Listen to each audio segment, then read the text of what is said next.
জিকির করলে বেজার হয় কে? বেজার হয় শয়তান, খুশি হলো মারা। এই জন্য একটা জবান বন্ধ রাখবেন না। আল্লাহ পবিত্র কালামুল্লাহ শরীফের মধ্যে ঘোষণা দিলেন, আমি তোমার একটা জবান দান করলাম। এই জবানটা পাওয়ার পরে জবানটা দিয়া কত রকমের মিথ্যা কথা বলো। এই জবানটা পাওয়ার পর জবানটা দিয়া কত রকমের কথা বলো। কিন্তু আমি আল্লাহ পাক রব্বুল আলামিন তোমার জবানের মধ্যে সামান্য পরিমাণ কোন সমস্যা করি না।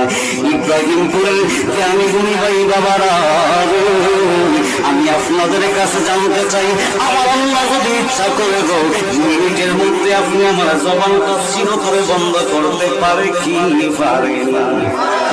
আমার আল্লাহ কয়ে বাংলা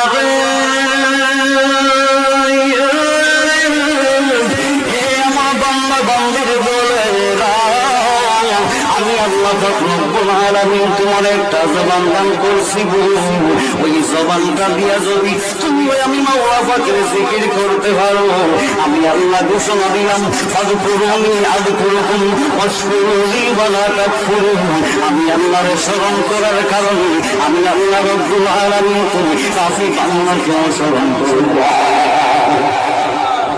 বাজান লা ইলাহা ইল্লাল্লাহু পড়লে দিবে, লা ইলাহা ইল্লাল্লাহু পড়লো, লা ইলাহা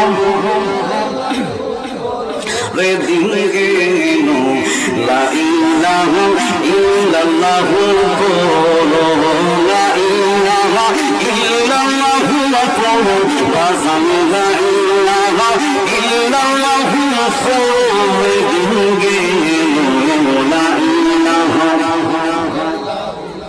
ওই আলিফের উপরে ফেস দিও, আলিফের উপরে ফেস দিয়া করে হাকিকতি জানো, বাজানো দিও করে হাকিকতি জানো, গে লা ইলাহা ইল্লাল্লাহু পড়লো, লা ইলাহা ইল্লাল্লাহু পড়লো, গে লা ইলাহা।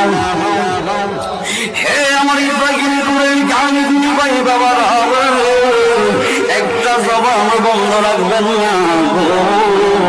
পরদান শুনে